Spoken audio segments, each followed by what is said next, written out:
कंडारी खुर्द येथे पाणी टंचाईवर मनसेचा पुढाकार, गावकऱ्यांसाठी पिण्याच्या पाण्याचा टँकर सुरू। बदनापूर तालुक्यातील कंडारी खुर्द येथे वाढत्या उन्हामुळे निर्माण झालेल्या भीषण पाणी टंचाईवर महाराष्ट्र नवनिर्माण सेनेच्या म्हणजेच मनसेने तात्काळ दखल घेत गावकऱ्यांना दिलासा दिला आहे। गावातील पिण्याच्या पाण्याचा गंभीर प्रश्न लक्षात घेऊन त्यांनी मनसेच्या वतीने पिण्याच्या पाण्याचा टँकर सुरू केला आहे।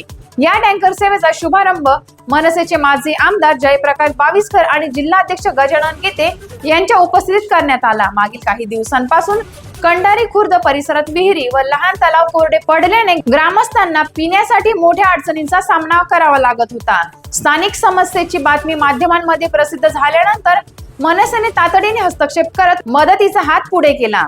या उपक्रमामुळे गावकऱ्यांना मोठा दिलासा मिळणार असून पिण्याच्या पाण्याचा प्रश्न काही प्रमाणात सुटण्याची भावना ग्रामस्थांनी व्यक्त केली आहे।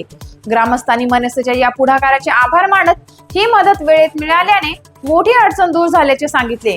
परिसरात सध्या पाणी टंचाईची स्थिती कायम असून प्रशासनाने ही उपाययोजना करण्याची मागणी केली आहे। टाइम्स ऑफ महाराष्ट्र साठी बदनापूर जालना प्रतिनिधी सय्यद नजाकत यांचा हा रिपोर्ट।